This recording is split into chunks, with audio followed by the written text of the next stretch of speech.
Hey, how goes it? Let's have some fun with Jules, the runaway Cajun. How goes it? It's me, Jules, standing here on the border of Louisiana and Mississippi at the Stennis Space Center. Now this place is located between the Michoud Assembly Facility and Port Canaveral in Florida. It's our first time here, so we're gonna go exploring, see what this place has to offer, and learn more about space. So let's go. Paid and ready to go.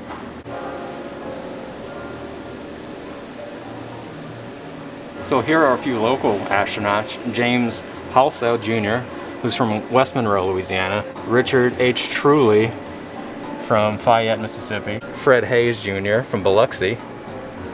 Donald Peterson from Winona, Mississippi.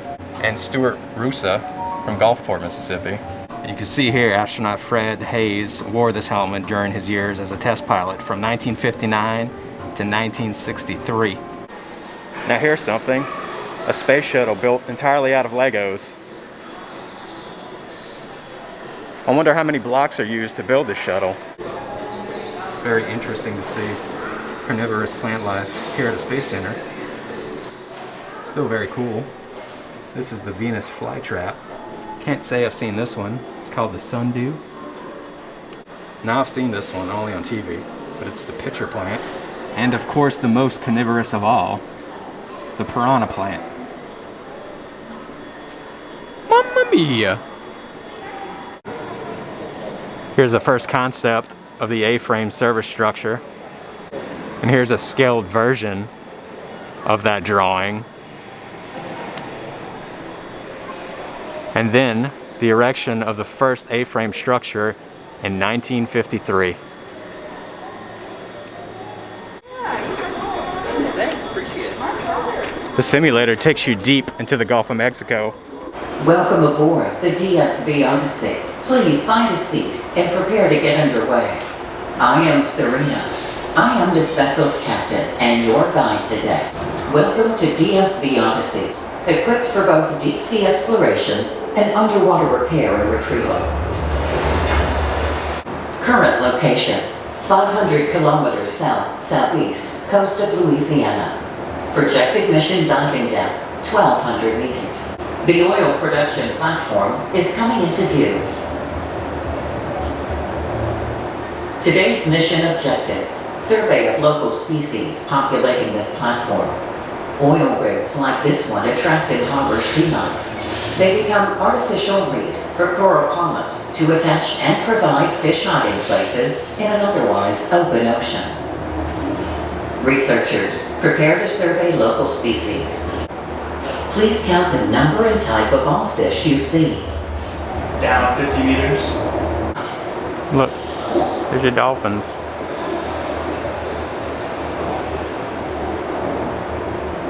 We are now approaching the bottom of the sunlit epipelagic zone.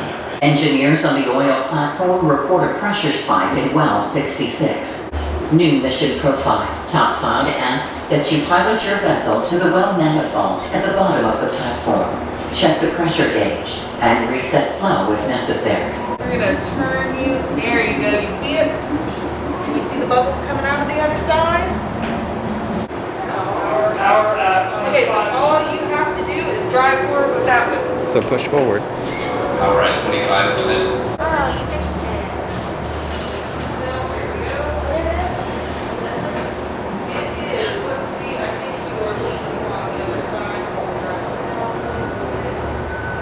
I see you're down to about 10% power. Better start wrapping up. All stations, sonar alert. Sonar and hydrophones picking up approaching biomass. Identity, sperm whale, confirmed. Referenced sperm whale. Ocean's deepest diving mammal.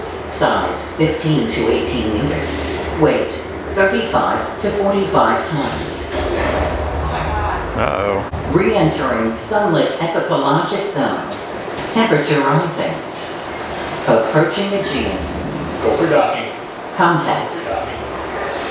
Odyssey dock. So we fixed the oil rig. That was a fun simulator. So the way this place is set up, there are 2 stories. Bottom story is represented as Earth. So we're down here on Earth learning about weather formations, undersea exploration, and more.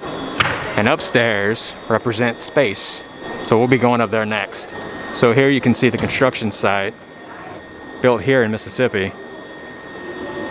A few things they were looking for when building this facility. It had to be in a rural area, away from the bigger cities and bigger population. The build began May 17th, 1963, but there were severe difficulties. Rain, heat, snakes, and mosquitoes were just a few to overcome. Also during this time, lots of families had to give up their homes. And here are just a few names of the families who decided to leave their home to make way for the Stennis Space Center.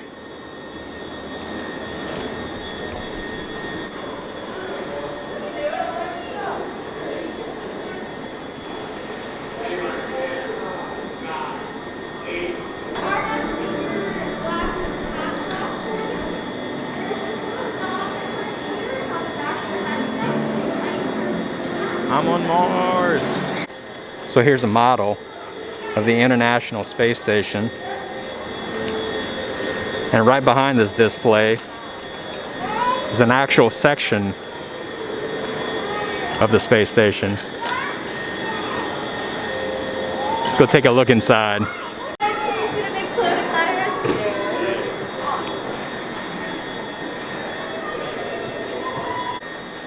So here's a temporary sleeping station.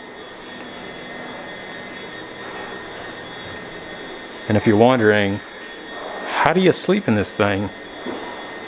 Well,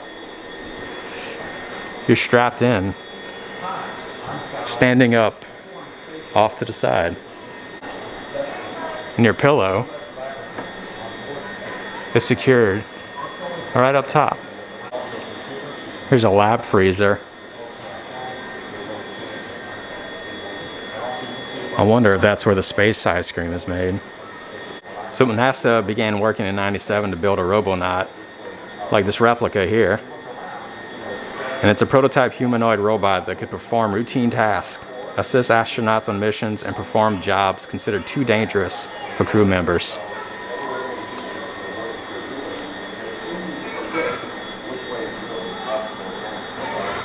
And they made him look like an Elder Scrolls character. So here you can see NASA's family of launch vehicles. It shows the relationship of the size of each vehicle to the New Orleans Superdome, seen back here. This view from space is insane. I could even see Disney World from here. This is how my friends see me. This is how a bee sees me. And this is how a pit viper sees me. So Fred Hayes Jr., one of the astronauts from the Apollo 13 mission, is actually from a small town not far from here called Biloxi, Mississippi. He was also played by the actor Bill Paxton in the 1995 movie Apollo 13. And here's Fred Hayes Jr. again, with one of his spacesuits right beside him. I assume these 2 spacesuits are the same. So this is one of Neil Armstrong's training suits. So each astronaut had 3 spacesuits for their mission, one for flight, a flight backup, and one for training. And this was one of Neil's. A piece of history right here. So here you can see the capsule for Apollo 4, which was launched on November 9th, 1967. It was an unmanned launch at the time. Check out this moon rock. It's a lunar sample number 18. It was collected by astronaut David R. Scott in 1971 near the Apollo 15 lunar module. Hayes received his naval aviator wings in 1954 while serving as a pilot in the Marine Corps. So you can see the stages of things. Rockets are built here in Michoud Assembly Facility, tested here at the Stennis Space Center, and launched here at the Kennedy Space Center. And the Space Flight Center is located here in Huntsville, Alabama.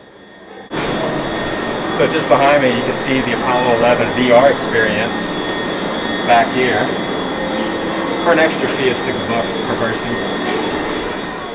So for each NASA mission, these custom patches are created to commemorate the occasion. Each one unique to the mission. Very cool. Going down. Let's head into the gift shop, see what they have to offer. I do love my patches. From swamp to space. I may have to get this one. I've arrived in patch heaven. Ooh, that's a good one. The Mars rover. I may have to go on a shopping spree of patches today. One thing that I find really cool is that you could buy astronaut ice cream for $3.99. I'm about to get one of each. And for you enamel pin collectors out there, they have quite the assortment to choose from. And of course, a famous quote from the Apollo 13 mission, "Failure is not an option." That could very well be my new outro. And just to get my facts right, it was Gene Kranz who quoted, "Failure is not an option." So I decided to get these two patches, From Swamp to Space, and of course, the next great leap, back to the moon and onto Mars. And of course, on the way out, don't forget your smashed penny. You got 4 to choose from. Just outside the Space Center, there's a nice seating area where you can view one of the engines used to launch rockets up into space. But that's not all. There's also a nature trail. See, we got the double whammy here. Beware of venomous snakes and alligators.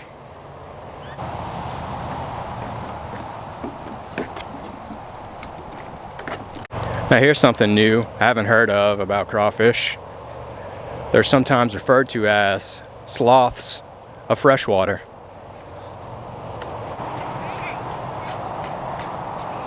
So now we arrive to the lunar lander.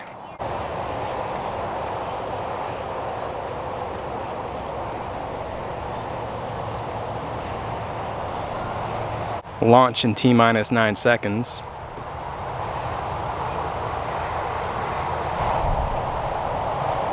Now for the money shot. Nailed it.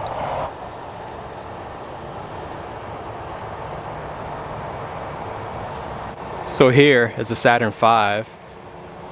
It's part of the Saturn family of rockets.